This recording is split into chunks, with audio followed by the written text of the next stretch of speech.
Olá, meus amores, tudo bem com vocês? Espero que vocês estejam bem, porque estamos bem, graças a Deus. Está iniciando mais um vídeo pro canal e sejam todos muito bem-vindos a mais um vídeo ao meu cantinho, ok, meus amores? Simbora lá pro vídeo! Ser autista, gente, é viver num mundo de um modo único de ser. E eu quero contar isso pra vocês de dentro pra fora. Eu sou a Aline, pra quem não me conhece, uma autista que descobriu isso na fase adulta. E eu vou contar um pouco hoje pra vocês de como foi a minha infância, adolescência até o meu diagnóstico. Se vocês me verem olhando pra baixo aqui, gente, é porque eu estou com um roteirinho aqui pra mim não esquecer de nada aqui pra vocês, ok? Bom, vamos começar aqui. Se vocês estiverem, gente, ouvindo barulho... Opa! Se vocês estiverem ouvindo barulho aqui no fundo de cachorro, de criança gritando, que hoje estão todos em casa, né? Então, tá aquela bagunçona aqui em casa hoje. Bom, meus amores, vou explicar pra vocês como que eu era, tá? Desde a infância, que eu me lembre, né? Vou falar só das partes das coisas que eu me lembro até o momento da descoberta do meu autismo. Bom, eu lembro que na minha primeiro dia de aula no meu prézinho, que na época o prézinho era separado da creche, né? Não era creche, assim. Era o prézinho, ABC, aí depois vinha o primeiro, segundo, terceiro, né? Se eu não me engano, era assim. Eu lembro que eu tava no ABC, não era nem o prézinho, era o ABC. E eu lembro que tinha uma professora que eu acho que eu tenho certeza hoje, eu analisando hoje o fato, eu tenho certeza que ela sabia que eu era diferente. Por quê? Esse meu primeiro ano na escola, na escolinha, meu primeiro ano, todo mundo lá bem bonitinho, comportadinho, e eu sempre ficava no meu cantinho, todo mundo conversando, interagindo, e conforme foi nos dias, todo mundo interagindo, crianças quando estão juntas, brincam bastante, né? E eu sempre ficava quietinha no meu canto, eu não gostava de interagir com ninguém. E conforme foi indo o tempo, a professora percebeu isso.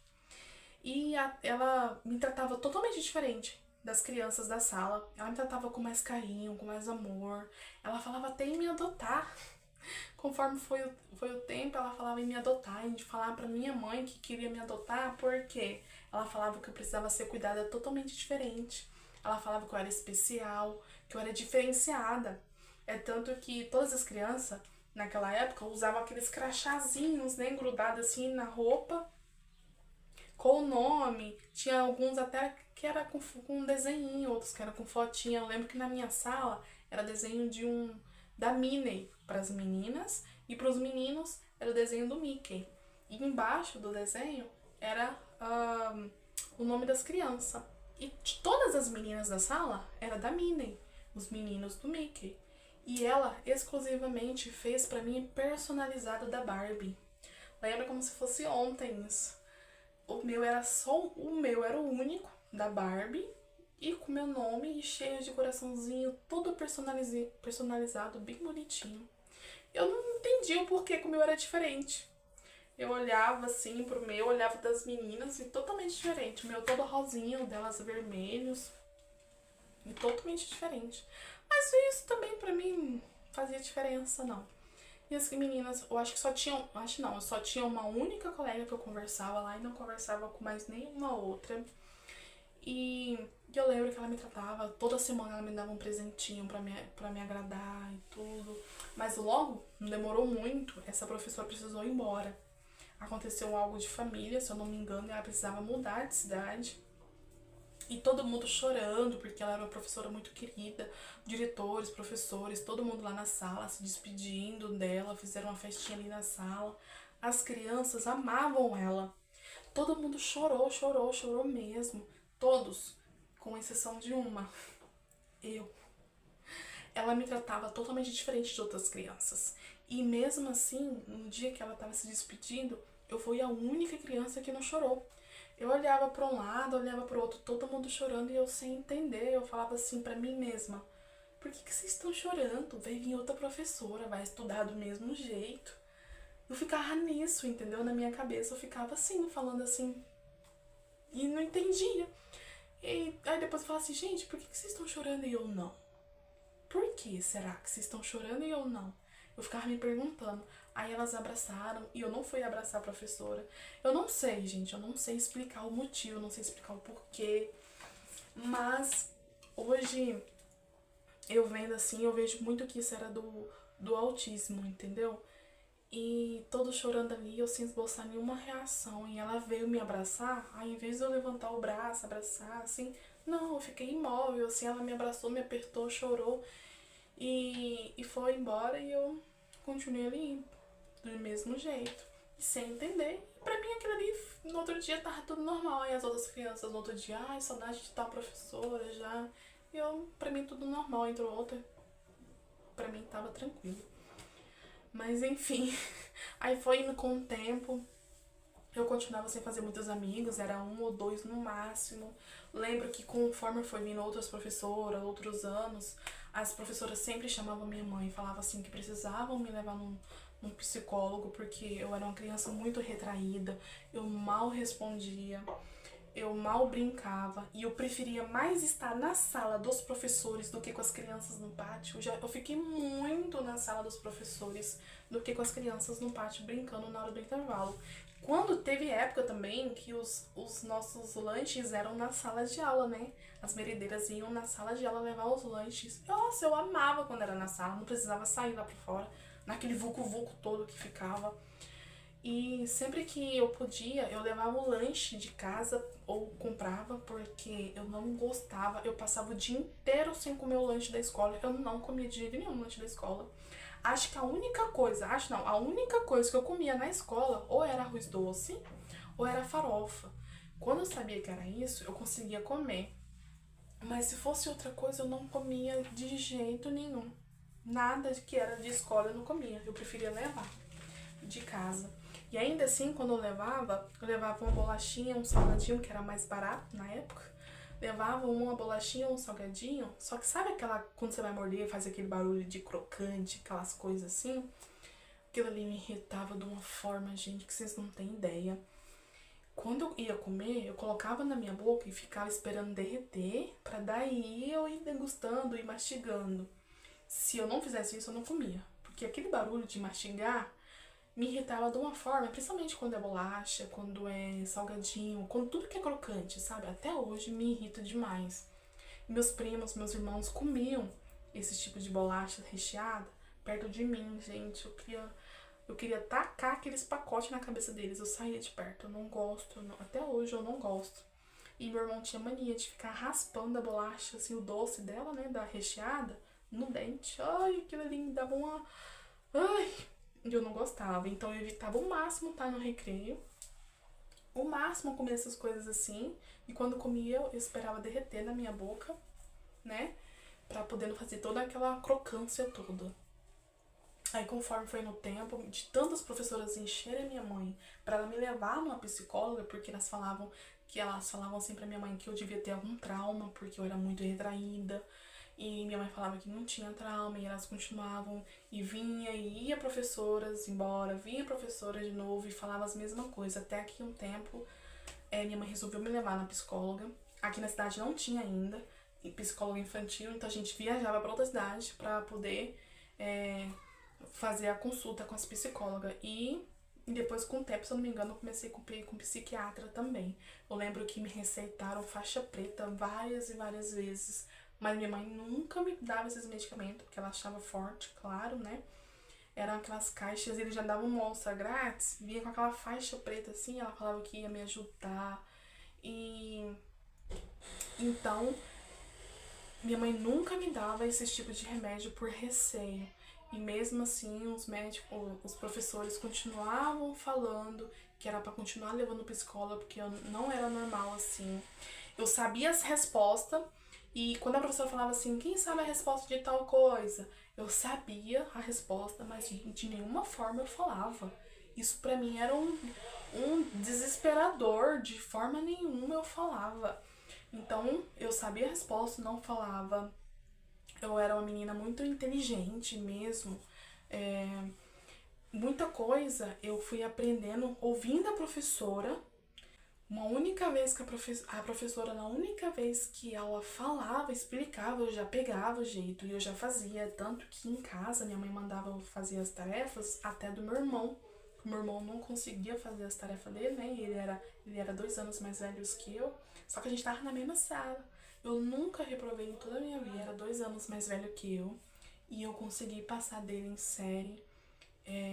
Eu nunca reprovei minha vida. Minha mãe nunca recebeu reclamação minha em relação aos meus boletins. Ao contrário, meus boletins eram tudo notas altas. Mas eu nunca fui daquela criança de pedir ajuda, não. Eu era daquela criança de olhar, observar o que a professora falava, ia lá e fazia. E meu irmão, eu fui passando meu irmão, então ele acabava ficando na mesma sala que eu. E, e eu que tinha que fazer a tarefa dele, porque ele não entendia, e eu ia lá e fazia as tarefas de casa pra ele, sozinha. Minha mãe não tem esse negócio de. Minha mãe não é alfabetizada, então ela não sabia, não podia nos ensinar. Então ficava tudo, eu aprendia tudo assim, sozinha.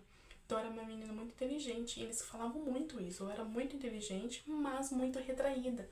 Não tinha colegas, não gostava de conversar, nem com professores muito. Eram um ou outros. E teve até uma professora que pegou birra de mim por conta disso. Eu lembro que ela pegou birra, ela me pirraçava por conta disso. Mas enfim, não vou entrar em detalhes dessas coisas, não. Mas eu era uma menina bem assim em escola. Já conforme foi passando os anos, eu fui percebendo que eu sentia muitas dores já no corpo, sentia meu coração acelerar, era como se fosse já uma ansiedade, né? Aí, conforme ia, eu lembro que aos meus 11 anos para 12, me levaram até para fazer exames do coração, de tanta coisa que eu sentia. Eu saía gritando, chorando, eu não chorava. Minha mãe falava que eu não chorava.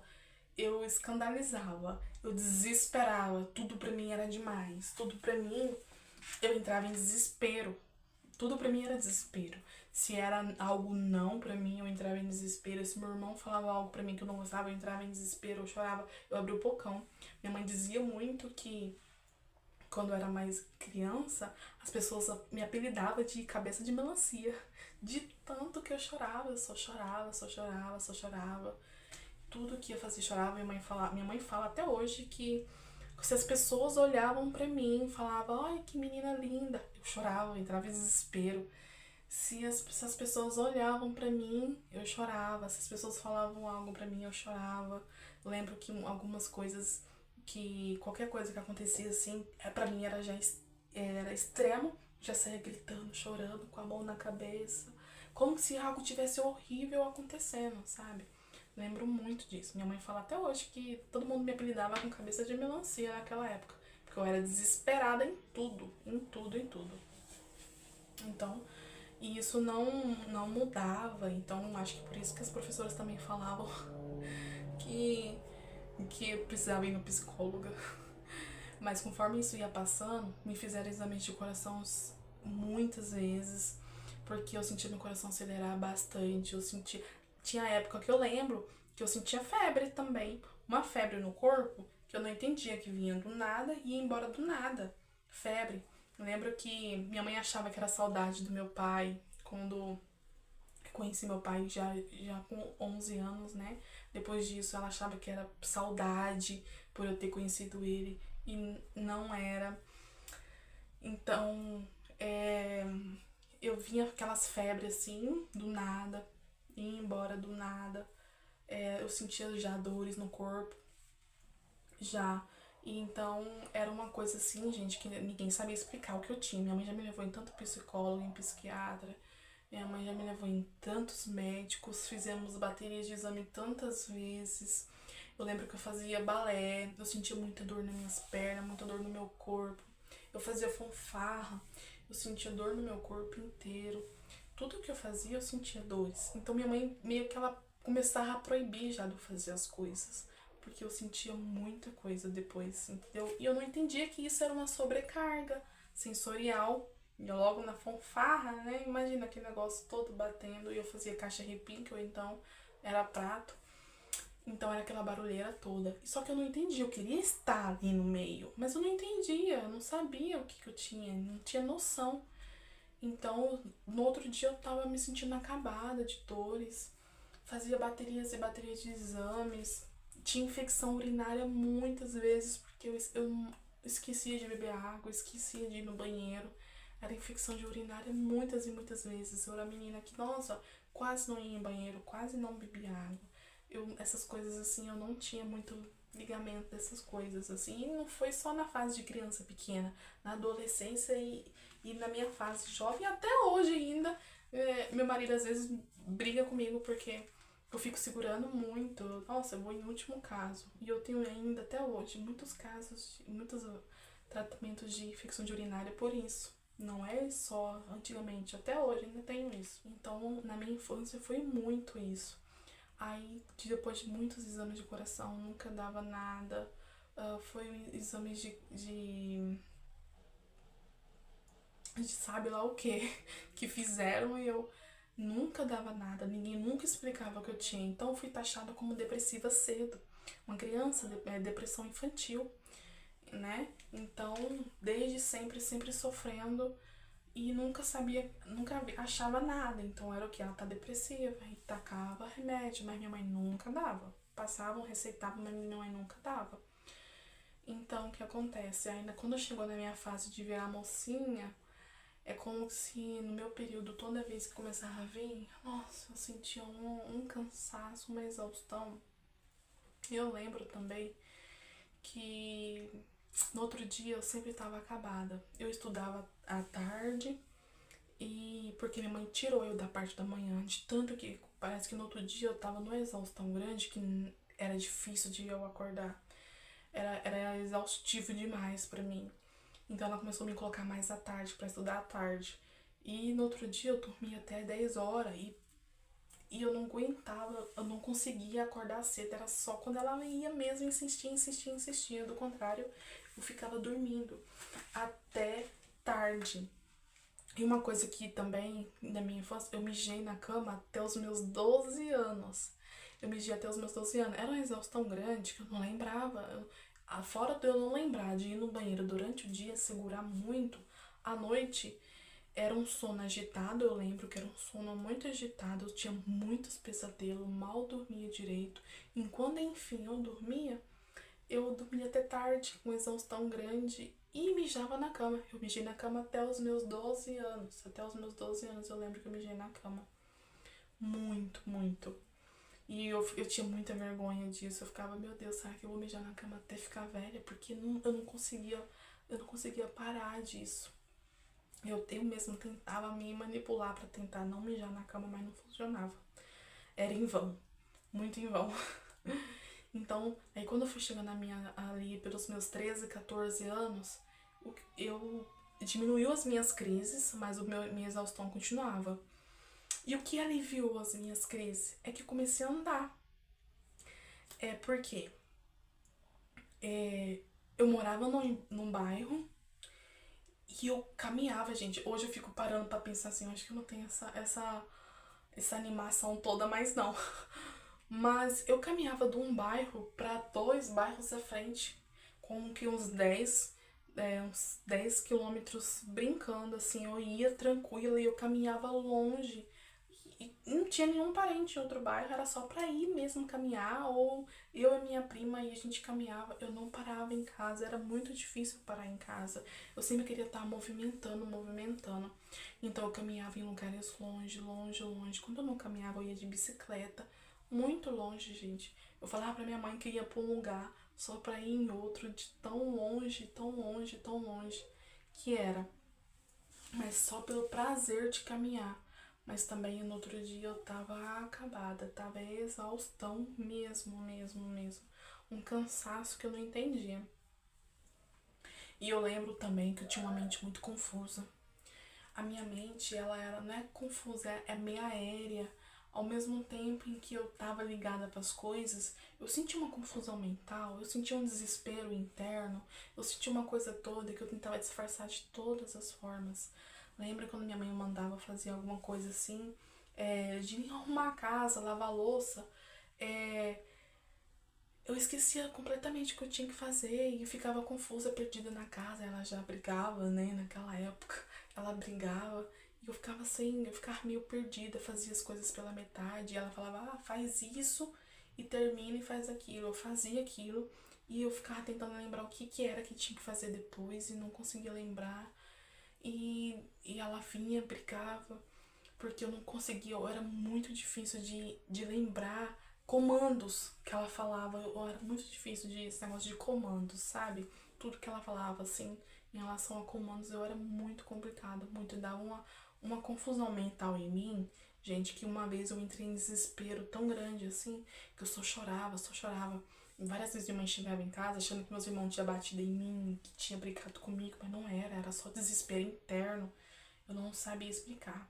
Ela mandava eu ir no mercado, e isso foi já dos meus 13, 14, 15, até aí. Ela mandava eu ir no mercado e comprar tal coisa. E eu ia. Eu não sei o que acontecia, que eu voltava com uma totalmente diferente, nada a ver com o que ela pedia. Nada a ver. E ela ficava grilada, ela mandava meu irmão, minha prima, que era bem mais nova que eu, que é bem mais nova que eu, e comigo devolver. Eu ficava morrendo de raiva porque eu tinha que devolver, porque eu tinha comprado errado. E ela falava várias vezes, vai comprar tal coisa, assim, assim, assim. E eu ia já, com 13, 14 anos, ia, comprava errado, gente. Eu não sei o que acontecia, eu comprava totalmente errado. E a minha mente já aquela confusão mental, sabe? Aquela coisa aérea, aquela coisa toda. E continuando, minha mãe, depois de um tempo, continuou me levando em psicólogo, continuou fazendo essas coisas e continuava me falando que eu era depressiva. Continuava. E eu não acreditava, falava que não, que era outra coisa, que não era nada, na verdade, né? E assim ficava. Aí até que eu resolvi casar aos 15 anos, né? Queria sair de casa aos 15 anos e decidi ir. Pronto. Depois que casou, aí que mudou mesmo. Aí que a exaustão vinha mesmo com os afazeres que tinha que fazer de todos os dias. Aí que as crises aumentaram. Aí que tudo piorou. Que daí veio as demandas do dia a dia. E tudo piorou. As crises piorou. Continuei indo em psicóloga, em psiquiatra, tomava remédios. E os remédios vinham em efeito contrário. E foi piorando mais. Teve um tempo que eu achei que eu tava ficando louca já, porque eu não tava entendendo mais por que tanta crise. Só que hoje eu vendo, era a exaustão de sair, era a exaustão de muitos afazeres, era a exaustão por conta de um casamento, a gente acaba tendo que aprender a socializar. Você tem que ir no mercado você, se não for você, ninguém vai. Você tem que fazer isso, tem que fazer aquilo, você tem que ir no médico, você é tudo você. Então eu tive que aprender a socializar, eu tive que aprender a conversar, eu tinha terror de falar no telefone, meu Deus, eu tinha terror de falar no telefone com alguém. Falar no telefone com alguém era um absurdo pra mim. Conversar com outras pessoas, chamar outras pessoas pra conversar, estar em um lugar, pedir uma informação, isso era terror pra mim demais. Nossa, eu saía tremendo, tremia igual um vara verde, dos pés à cabeça. Passava mal, não me sentia bem. E no outro dia, exaustão, exaustão, exaustão, dores pelo corpo. E isso foi se intensificando cada vez e ia passando os anos.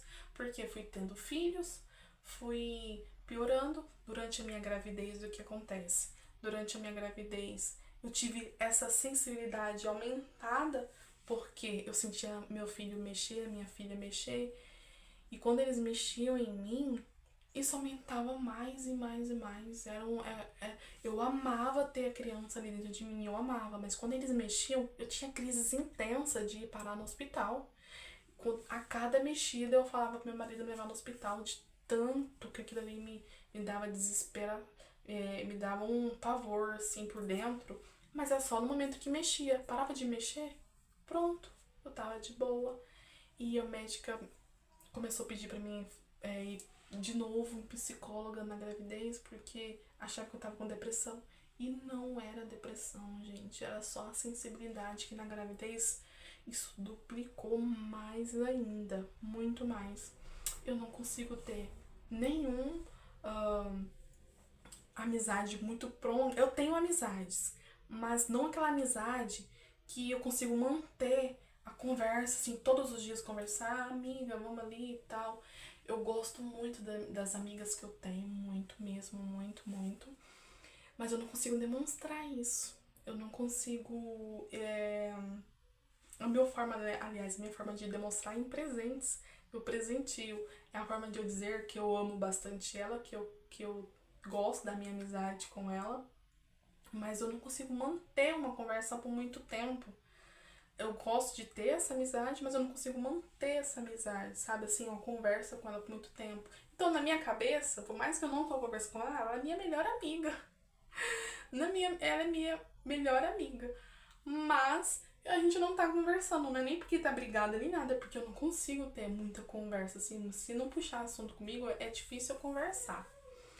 Então, sempre foi tudo muito, muito demais pra mim as coisas. É 8 ou 80. Então, tudo exagerado, tudo era medo, tudo era extremo, tudo era demais pra minha cabeça, tudo era tudo demais, tudo era 8 ou 80. Isso era, então sempre fui taxada como uma mulher depressiva.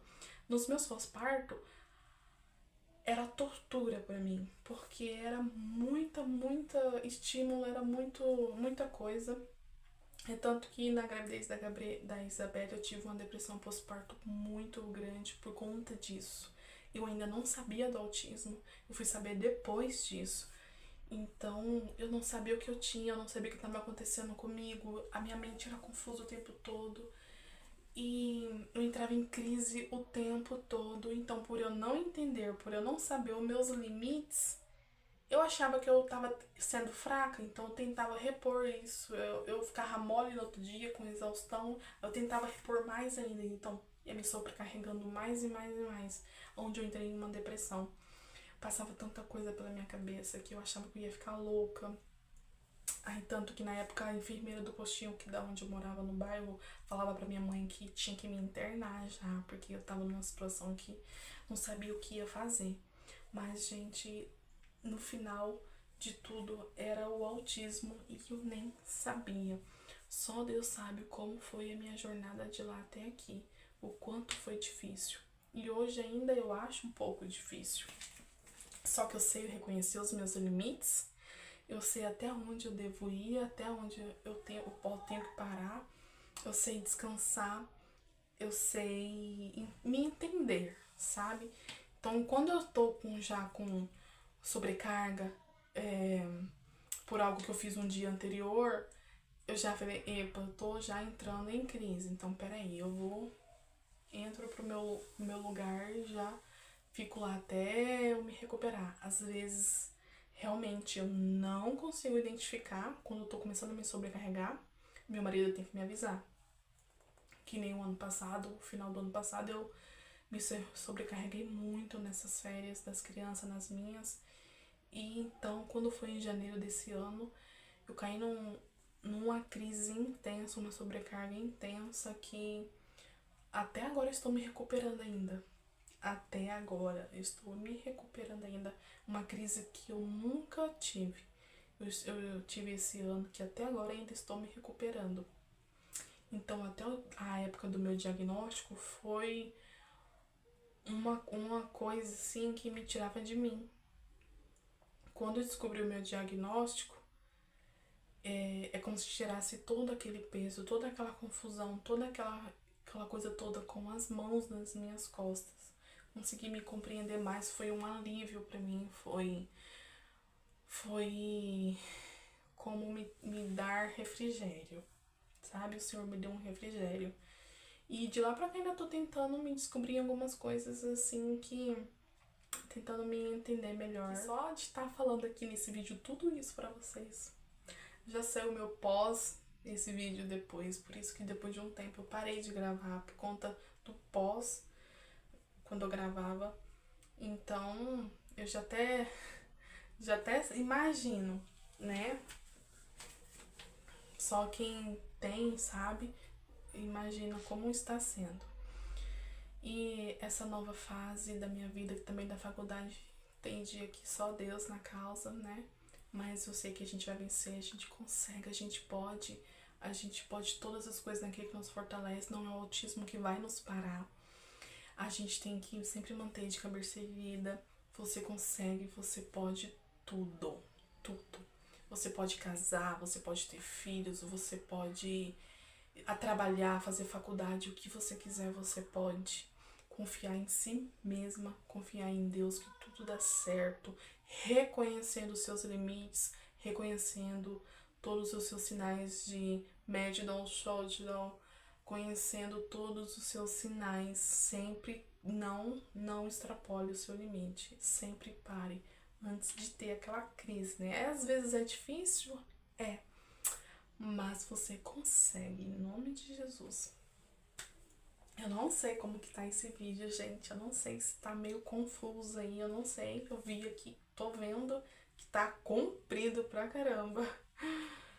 Mas eu espero que tenham pelo menos aí abrido uma luz na cabeça de quem está em investigação, quem acha que pode ser autista, porque eu vejo muita gente me mandar lá no meu direct no Instagram perguntando como que foi a minha descoberta, o que eu sentia, porque as pessoas também acham que são autistas, né? Se esse vídeo te ajudou, gente, compartilha, pode ajudar outras pessoas também. Se esse vídeo te deixou confusa mais ainda, coloque aí no comentário, que às vezes eu expliquei de uma forma em que não ajudou muito, eu não sei. Mas coloque tudo aí nos comentários aí, ok, amores? O vídeo foi esse, vai ter mais vídeos sobre autismo que vocês querem assistir, pode colocar aí também. E eu vou vir falar mais coisas sobre autismo pra vocês, ok, amores? Então é isso. Me perdoe se ficou muito longo ou confuso. E é isso. Tchau, beijo. Até o próximo vídeo.